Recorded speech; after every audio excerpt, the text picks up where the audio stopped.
네, 아마도요. 다음 주 이 시간쯤이면 그러니까 오후 3시 1분인데요. 전 세계의 눈과 귀는 아마도 한반도에 집중돼 있을 텐데요. 남북 정상회담 정확하게 일주일 앞으로 다가왔습니다.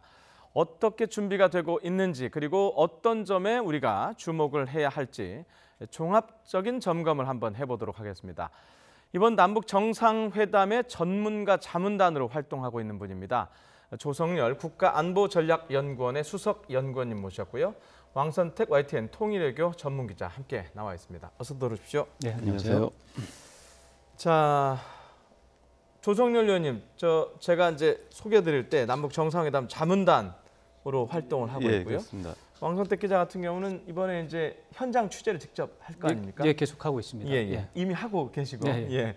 자, 느낌이 남다르실 것 같은데 우선 왕 기자한테 어떤 정상회담을 맞는 느낌? 뭐 한마디만 하라면 뭐 감격스럽고 좀 굉장히 벅차고 기대가 많이 됩니다. 사실은 저는 2002년부터 통일외교 기자를 하고 있고 1996년 1월에 김대중 대통령 이제 담당 기자를 하면서 남북 관계에 대한 이제 관심을 갖고 지금까지 오고 있는데 뭐 좋은 날 나쁜 날 있었는데 2008년 이후 2009년 이후에는 그야말로 좀 악화일로에 있다가 이번에는 그야말로 남북관계 개선, 평화체제 구축 이런 것들이 가능하겠다라고 하는 그런 생각이 좀 듭니다. 그래서 이번에만큼은 좀 잘 돼서 한반도의 안보 지형이 근본적으로 바뀌어서 평화적인 환경 속에서 우리도 좀 살아보자 이런 생각이 좀 들어서 좀 굉장히 감격스럽고 가슴이 벅찬 그런 게 있습니다. 목소리와 표정에 물 만난 기자, 장날을 기다리는 기자 같은 표정이 있어요. 잘 되면 좋겠습니다. 네, 자 의원님은 어떻습니까? 저는 사실 11년 전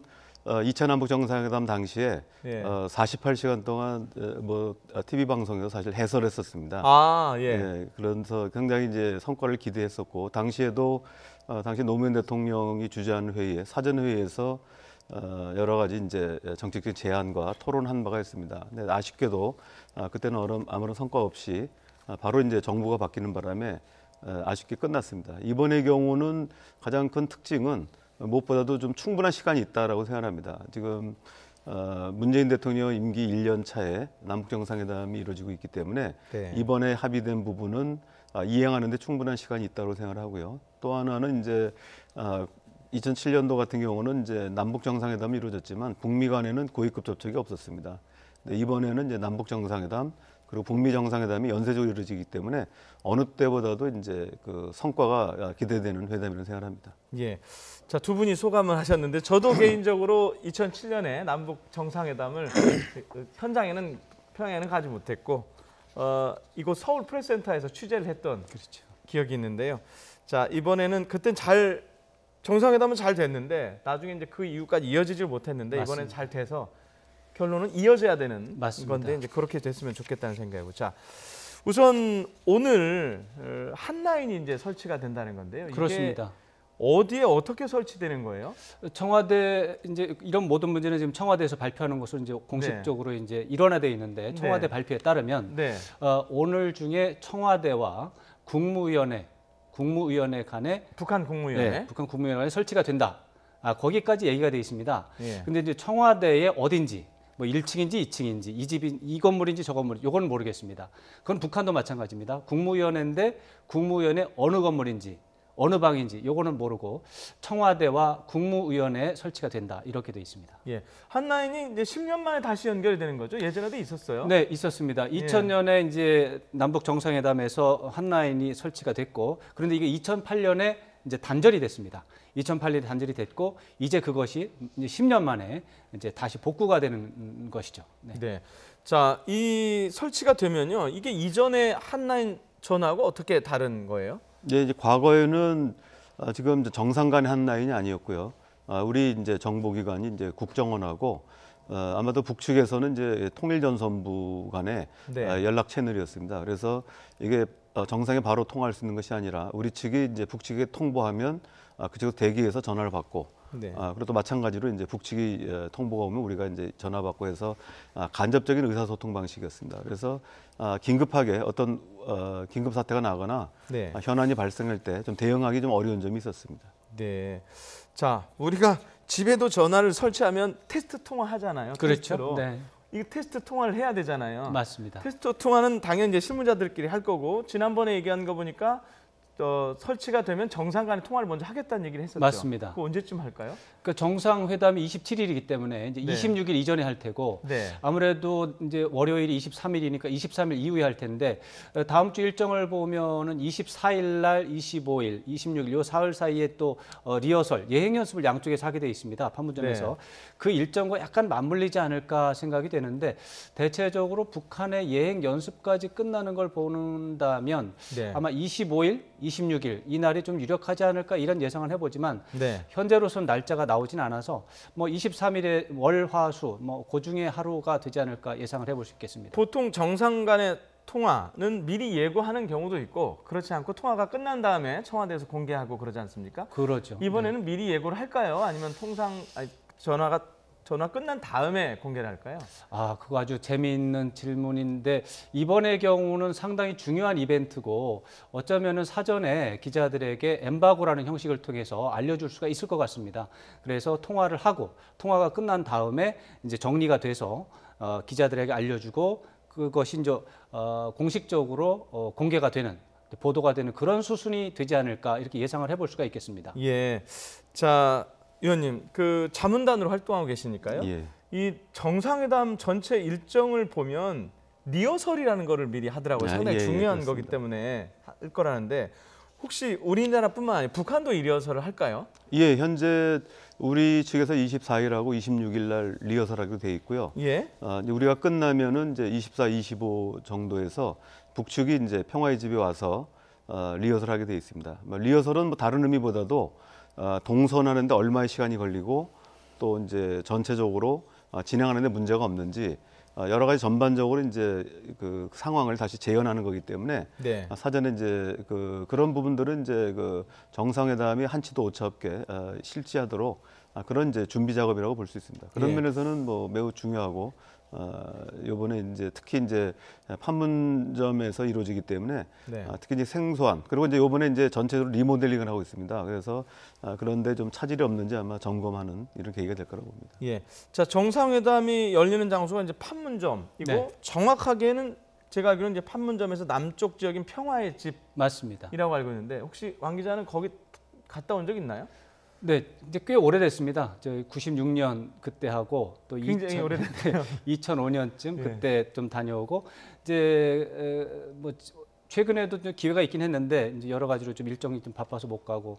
그러니까 기자들이 미리 가서 현장 점검도 하고 그러잖아요. 일부 기자단이. 한 두세 차례 걸쳐서 일부 기자들이 지금 판문점 다녀왔습니다. 다녀와서 그 다녀온 내용을 오늘 아침 신문에도 보신 분 계시겠지만 오늘 아침에 판문점 다녀온 내용들을 다들 보도하고 있습니다. 직접 최근에 가보신 적은 없지만 어찌됐든 며칠 전에 가본 건 아닙니다. 자, 거기 지금 뭐 임종석 그 준비위원장도 얘기했지만 이제 공사를 한다고 그랬는데 오늘 다 끝나기로 하는 날이 오늘이라고 합니다. 끝나요? 네. 지난 6일부터 해가지고 지금 오늘이 공사 끝나는 날이고 별일 없으면 오늘 다 끝날 것으로 예상이 됩니다. 그러면은 그 공사 다 끝나면 미리 좀 언론에 공개하거나 그런 거는 혹시 없나요? 그런 것 때문에 이제 미리 이제 프레스 투어를 이제 좀 했던 것이고요. 다음 주부터는 이제 현장 체제로 들어가서 아마도 청와대 출입 기자 중에 일부는 뭐 사전에 다녀오는 경우도 있을 수가 있겠습니다. 자, 조 의원님. 지금 이제 당일날을 좀 생각을 해보면은요. 당일날 이제 아침부터 오전부터인가요? 생각을 좀 해볼까요? 자, 우리 대통령이 이제 출발을 합니다. 출발해야 될 거 아닙니까? 북한에서는 이제 김정은 위원장이 내려올 거고 여기서는 올라갈 거잖아요. 자, 우리가 대략적으로 출발하는 시간을 예상을 할 수 있을까요? 아무래도 뭐 경로가 있기 때문에 근데 이제 그때까지 금요일이기 때문에 그 시간적인 또 교통에 문제가 생길 수도 있어서 아마 조금 먼저 도착하셔가지고 아마 대기하실 거라고 봅니다. 당연히 출발할 때 이제 하나의 어떤 환영, 그러니까 출발식을 할 거라고 보고요. 뭐 인사 말씀도 할 것이고 그런 걸 하고 가서 어떤 얘기를 하겠다는. 그러니까 제가 질문을 드리는 의도는 다음 주 금요일 날 아침부터 몇 시쯤부터 국민 여러분 텔레비전 봐야 되는지 좀 여쭤보는 거예요. 아마 10시 정도 하게 되면은 10시. 아마 9시 좀 넘어서 출발하지 않을까 생각합니다. 그리고 9시. 거기서 이제 미리 도착하셔가지고 좀 쉬셨다가 예. 시작하지 않나 생각합니다. 9시쯤. 물론 이게 정상들 간의 이동 경로이기 때문에 보안 사항이라 공개가 예, 그렇습니다. 뭐 혹시 전날이나 당일날이라도 공개될지 모르지만 공개가 안 될 수도 있어요. 이게 지금 제가 말씀드린 거는 이제 추정을 하는 것이 정확한 건 아닙니다. 아니 저는 자문단이라 혹시 들으신 얘기가 있는지 하고 여쭤본 들은 게 거예요. 없습니다. 전혀 없습니까? 예, 예. 완전 추정이시네요. 네. 네. 자, 또 추정 한번 해보죠. 북한 추정하겠습니다. 네, 네. 김정은 위원장 어떻게 내려옵니까? 이건 정말 추정입니다. 거리로 봤을 때 아마 예. 김정은 위원장은 전날 개성으로 내려왔다가 네. 개성에서 자고 아침에 이제 오는 것도 방법이 되겠습니다. 네. 물론 이제 평양에서 일찍 떠날 수도 있겠지만, 네. 그다음에 아무래도 이제 판문점에 도착해서 공식 일정을 시작하는 게 아마 10시 정도로 추정을 하게 된다면 10시가 공통되네요, 두 분이. 네, 아무래도 그럴 것 같습니다. 무슨 왜냐하면 무슨 얘기를 들으신 판문점에서 알지 모르겠는데. 판문점에서 남북회담을 할 때 10시 예. 이전부터 시작한 적은 거의 없는 것 같아요. 보통 10시. 그렇다고 그러면 서울에서 출발 시간은 9시 정도로 예상을 할 수가 있겠네요. 한 뭐 1시간보다는 조금 작게 걸릴 수 있고 대통령 네. 행차라면은 아마도 뭐 40 몇 분 정도면 네. 아마 도착할 수 있을 것 같고 9시보다 조금 일찍 출발하겠네요. 9시 정도 그보다 좀 일찍 출발을 해서 한 뭐 15분이나 20분 정도 도착을 하고 잠깐 숨 돌리고 10시부터 공식 일정이 시작되는 그 네. 정도를 기본적으로 그렇게 하지 않을까 예상을 하고 있습니다. 예, 제가 드린 질문을 하시간 김정은 위원장의 이동 경로 그렇죠. 대략. 기본적으로 평양에서 아침 일찍 떠나거나 그 전날 개성에 왔다가 약간 네. 늦게 출발하거나 예. 어쨌거나 10시에 이제 우리가 텔레비전을 이제 생중계로 하기 때문에 아마도 9시 한 50분 정도부터는 뭐 전 세계의 눈이 판문점 남쪽 북쪽 다 이제 향해 있을 텐데 9시 50분 정도에는 김정은 위원장이 탄 차가 북측 지역의 대기 건물로 들어갔다가 네. 한 5분에서 10분 정도 쉰 다음에 뭐 걸어오든 또는 차를 타고 오든 이동이 시작이 돼서 10시 정각에 군사분계선을 넘는 그런 일정을 예상할 수 있지 않을까 생각합니다. 예, 왕 기자 얘기는 걸어오든 뭐 차를 타고 오든이라고 하는데 지금 많은 언론들은 어찌됐든 이 뭐 이벤트고 의미가 있기 때문에 걸어오지 않겠느냐, 예. 걸어서 넘어오지 않겠느냐 우리 측으로. 그리고 거기에 이제 그 딱 중앙 지점에 이제 문재인 대통령이 나가는 거 아니냐 이렇게 지금 대체적으로 예상을 하고 있거든요. 자, 이 장면이 연출이 된다면 자, 어떤 의미로 저희는 그걸 쳐다봐야 될까요? 그러니까 이른바 이제 북한의 이제 백두혈통이라고 하는 김정은 위원장이 남측 지역을 밟는 첫 번째 이제 행사입니다. 더군다나 이게 분단의 상징인 판문점을 통해서 오기 때문에 무엇보다도 세계에서 보면 이제 분단의 현장 그대로 생생히 보여주고 네. 또 또 이거를 이제 넘는다는 의미는 분단의 극복의 의지를 보여준다는 측면이 있습니다. 그래서 네. 저도 이제 일반적으로 오는 방법은 이제 도보하고 이제 차량으로 이용하는 두 가지가 있다고 보는데 아마도 상징성으로 봤을 때 과거 2007년도에도 노무현 대통령이 가셨을 때 일단 우리가 이제 군사 분계선을 이제 밟고 넘어가시는 이런 이제 이벤트를 한 적이 있습니다. 네. 이번의 경우도 김정은 위원장이 일단 그 군사 분계선을 이제 넘어오는 이런 부분인데 이제 방법은 김정은 위원장이 와가지고 평화의 집까지 걸어서 한 150m를 걸어와서 판문점 평화의 집 앞에서 우리 대통령이 이제 영접하는 방법도 있고요.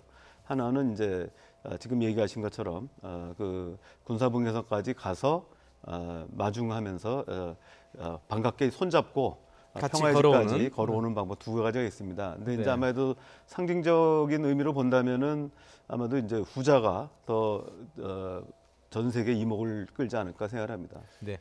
근데 그 판문점의 건물 구조를 보면 거기 건너오는 그 공간이 너무 좀 좁아요. 네. 우리 카메라 촬영팀, 취재팀이나 사진 기자 또 보좌진 이런 사람들이 그 좁은 골목에서 그런 역사적인 장면을 연출할 때 아무래도 이제 카메라 각이 안 나올 것 같습니다. 제가 볼 때는. 그래서 그렇기 때문에 그 좁은 공간에서 역사적인 순간을 맞이하기보다는 현장에 간 실무자들은 다른 시나리오를 만들어서 참 탁 트인 공간에서 굉장히 시원한 샷을 만들어낼 것 같습니다. 그렇다면은 군사분계선 자체보다는 군사분계선에서는 뭐 우리의 이제 뭐 준비위원장이 먼저 나가서 영접을 하고 그 다음에 어느 정도 나와서 좀 트인 공간이 또 그 다음에 바로 있거든요. 그쪽에서 혹시 악수를 하는 그런 것도 뭐 가능하지 않을까 싶고요. 예. 준비를 하시는 분들이 이 말을 좀 참고할지 모르겠네요. 뭐 저도 현장에 가봤지만 현장에 가면 좀 비교적 좁습니다. 거기에 뭐 수십 명이 되는 사람이 같이 하기는 어렵고 또 우리 취재진이 그때는 북한 취재진도 굉장히 와 있을 것이고 이쪽에서 저쪽도 봐야 되고 저쪽에서 또 이쪽도 봐야 되거든요. 근데 사전에 그런 걸 조율하기도 쉽지 않을 정도로 공간이 좁아요. 아마도 그거보다는 다른 방법이 없나 연구를 많이 할 겁니다. 지금 제가 질문하는 이 모든 거를 알고 계신 분은 있을 텐데. 그렇죠. 예. 지금 어느 정도 저희는 다 추정만 갖고 얘기를 하는데 그래서 좀 말이 좀 이런 생각 저런 생각 하게 되는데 자, 그 양 정상의 부인들 그러니까 우리는 김정숙 여사, 북한은 리설주 여사라고 이제 표현을 하기로 했으니까요. 자, 동행을 할지 이 부분도 아직 모르는 거죠. 제 생각에 결정은 어느 정도는 됐을 겁니다. 다만 언론에 대한 공개가 아마 미진한 상태이고 이제 동선에 대한 이제 구체적인 부분이 안 나와서 공개를 안 하는 것 같고 그런데 어떠한 형식으로든 참여를 할 것이다라는 것은 이미 시사가 돼 있습니다. 처음부터 하든 중간에 하든. 그래서 그런 부분에 대해서는 일단은 참석을 할 것 같다라는 쪽에 무게가 가 있고 다만 처음부터 마지막까지 같이 할지 이 부분은 아닐 수도 있다. 이런 것 같습니다. 하여튼 두 분이 참석을 하면 훨씬 더 분위기는 부드럽지 않을까 하는 생각이 좀 드는데요. 뭐 여러모로 그럴 것 같습니다. 특히 이제 북한에 대해서 전 세계적인 뭐 우리도 그렇지만 악마 이미지가 있습니다. 이제 불량배 이미지, 불량국가 이미지. 김정은 위원장 지난 6년, 7년 집권했지만 뭐 굉장히 이상한 쪽으로 보도가 많이 됐죠. 네. 그런데 이제 리설주라고 하는 또 이번에 베이징 가서 상당히 이제 어떻게 보면 많은 관심을 받았고 그렇기 때문에 그런 뭐 이제 리설주 여사라고 하는 사람과 같이 있는 김정은 위원장과 김정은 위원장 혼자 있는 또 사진이 또 다르거든요. 그랬을 때 부부 양쪽의 최고 지도자 부부가 같이 있는 4명의 사진이 보여주는 충격은 그런 이제 2명의 지도자가 있는 것보다 훨씬 화해와 협력이라는 또 분위기 개선이라는 측면에서는 엄청나게 다른 이미지가 나올 것 같습니다. 예. 자, 이 모든 과정이 지금 남북 합의에 따르면 이제 생중계가 되는 거죠.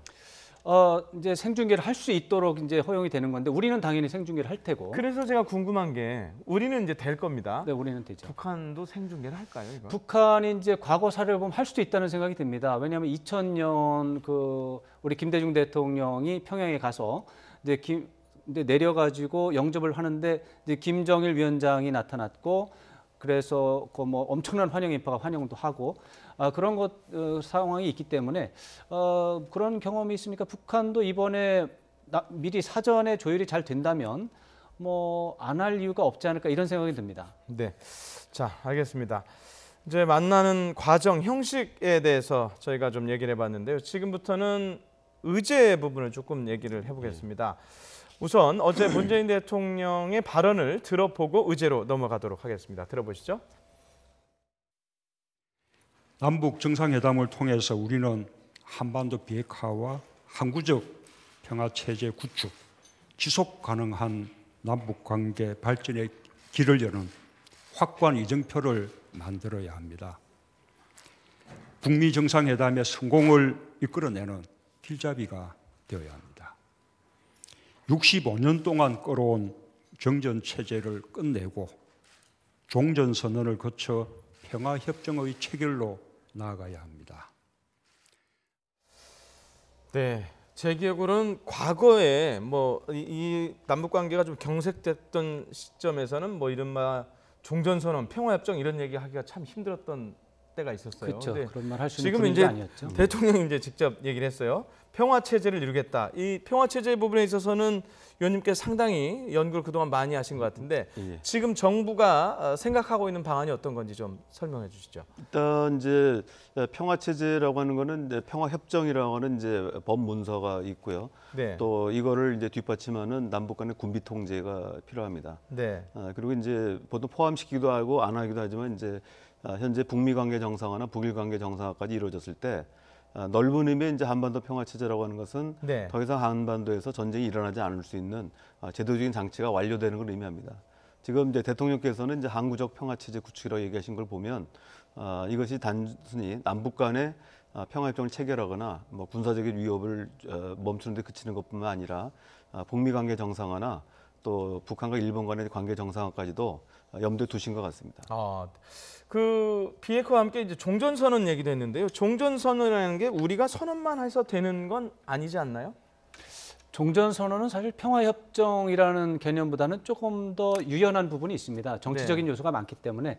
그래서 종전선언이라는 단어 자체는 남북 그다음에 미, 중까지 이 네 개의 나라가 하는 게 기본적으로 맞다. 이런 게 기본인데 그럼에도 불구하고 전쟁을 끝나는 선언을 남한과 북한의 최고 정상이 만나서 할 수 있느냐? 할 수 있죠. 그런데 우리가 생각하는 일반적인 그런 종전선언은 약간 좀 다른 개념이라고 봐야 되겠습니다. 그리고 사실은 대통령은 남북 미 간의 회담을 얘기하면서 또 종전선언 얘기를 하셨는데 중국이 빠지는 것도 예전에 거론이 된 바가 있습니다. 그것은 현재 교전 당사국이 아니다라는 개념이 좀 있는 것이죠. 근데 그거 외에 다른 개념도 있어요. 뭐냐면 정전 협정의 당사자가 이제 북한, 미국, 중국이니까 한국에 빠진 상태에서 세 나라가 또 하는 것도 방법이다. 또 이런 얘기 있습니다. 근데 우리가 빠진 종전선언은 의미가 없죠. 그것은 말이 안 되는 얘기. 그건 빼고 중국이 봐서도 중국이 빠진 종전선언, 한반도 종전선언은 전혀 도움이 안 될 거라고 생각하기 때문에 찬성하지 않을 거라고 봅니다. 그러면 상식적으로 봤을 때 종전선언은 남북, 미, 중 네 나라의 최고 지도자들이 같이 동참하는 그런 형태가 가장 적절하고 부분적으로 남한과 북한의 최고 지도자가 적대 행위를 끝내도록 우리가 합의한다. 이건 가능할 것 같습니다. 그런 선언적인 의미에. 그렇죠. 예. 자, 그리고 뭐 최근에 이제 저희가 조금 전에도 리포트를 통해서 보여드렸는데 미국, 중국이 이런 종전선언 이런 걸 지지하는 입장을 밝혔어요. 그 대통령도 그렇고, 중국 대변인도 그렇고, 저희가 잠시 뒤에 이제 그 어떤 워딩을 했는지 보여드릴 텐데 이렇게 되면은 그 이후에 남북 정상회담 이후에 북미 정상회담까지 이어진다고 생각하면 그 논의는 상당히 급물살을 탈 걸로 저희가 전망을 해도 될까요? 예, 그렇습니다. 그러니까 2007년 당시 보면은 당시 우리 정부가 종전선언의 구상을 가지고 중국의 참여 여부를 이제 문의를 했습니다. 그런데 정상회담 출발할 때까지 중국 정부가 이제 아무런 답변을 하지 않아서 당시에서 이제 그 한국과 미국 간에는 중국을 포함시키는 4자 종전선언을 생각하고 있었는데 중국이 이제 답을 안 하지 않았기 때문에 3자 내지 4자로 북한 측이 이제 3자를 주장했었습니다. 그런데 정상회담 끝나자마자 중국 측이 우리를 빠질 수 없다 참여 의사를 밝혀가지고 사실상 이제 그때부터 4자 종전선언 구도가 완성이 된 겁니다. 근데 이제 아까 왕 기자님이 얘기하신 것처럼 종전선언이라고 하는 것은 한편으로 이제 전쟁 종결을 선언하는 정책 의미는 있지만 이것이 이제 그 평화 보장을 해주는 부분은 또 별도의 조치가 필요합니다. 그래서 이런 부분들은 이제 아마도 이 부분이 단순하게 한국 전쟁을 끝내는 문제만 있는 것이 아니라 비핵화라고 하는 어떤 그 프로세스와 같이 이루어지기 때문에 일단 북한이 이제 평화 협정이 마무리될 때까지는 상당한 일정도 시간이 걸리기 때문에 아마 그 이전에 조기에 북한이 비핵화를 할 수 있는 이런 동력을 제공하기 위해서 종전선언 구상이 이제 포함시킨 것 같습니다. 특히 이제 이 부분이 의미를 가지려면은 남북이 전쟁을 끝나는 의미도 뭐 의미가 없는 건 아닙니다만은 역시 이제 실질적으로 북한이 본격적인 비핵화 작업에 들어갈 수 있기 위해서는 남북한과 미국, 중국이 참여하는 4자 종전선언이 바람직하다고 보고요. 아마 그렇게 추진될 거라고 보고 있습니다. 자, 저희가 오늘 뭐 종합 점검을 하는데 시간이 그렇게 많지 않아서 이제 마지막 질문을 두 분한테 드려야 될 것 같은데요. 다시 형식적인 질문을 하나씩만 드리겠습니다. 똑같은 질문인데요. 자, 이번 남북 정상회담에서 저희 시청자나 국민들이 가장 주목해야 될 장면, 기대되는 장면 모습들 하나씩만 좀 꼽아주시면 어떤 게 있을까요? 하나만 해야 되나요? 뭐 두 개 하면 됩니다. 예. 지난 2000년 남북 정상회담 일정 중에서 가장 인상적인 장면은 공항에서 김정일 위원장이 이제 나타나서 이제 같이 악수하고 이제 포옹하는 그런 장면이고, 그 다음에 이제 6.15 공동선언 채택하고 나서 손을 드는 그런 또 장면이 있습니다. 그게 그야말로 역사의 한 장면으로서 이제 그 6.15 남북 정상회담을 보여주는 한 장의 사진을 그렇게 볼 수 있는데, 이번에도 첫 번째 순간 아니면 합의문이 발표되는 순간에 두 정상의 눈맞춤, 그 순간이 포함된 사진, 이 부분이 아닐까 생각을 해볼 수가 있겠습니다. 자, 요거 빼고 예, 저도 사실은 뭐 비슷한 생각을 가지고 있었습니다만은 아무래도 이제 요번에 우리 이제 김정숙 여사와 리설주 여사가 같이 오게 된다면 아마 부부 동반하는 아마 최초의 사진이 될 거 봅니다. 그러니까 2000년, 2007년도 없었던 사진이기 때문에 저는 남북 정상에 또 부부 동반해서 같이 한번 사진을 찍으면 아마 이런 부분도 아마 역사적인 의미를 가지고 있지 않을까 생각합니다. 아마 이제 이런 부분은 이제 북한이 이제 다시 이제 정상 국가로 국제 무대에 이제 나타났다고 하는 이런 의미가 있기 때문에 특히 이제 뜻깊은 한반도 냉정구조 해체의 상징적인 의미를 갖게 될 거라고 봅니다. 네, 두 분이 말씀하신 장면이 가능하면 이번에 한꺼번에 좀 저희가 볼 수 있었으면, 그것도 환한 좀 웃음과 함께 볼 수 있었으면 하는 생각을 해 봅니다. 자, D-7 남북 정상회담 종합 점검해봤습니다. 조성렬 국가안보전략연구원 수석 연구위원님이었고요. 왕선택 통일외교 전문기자였습니다. 고맙습니다. 고맙습니다.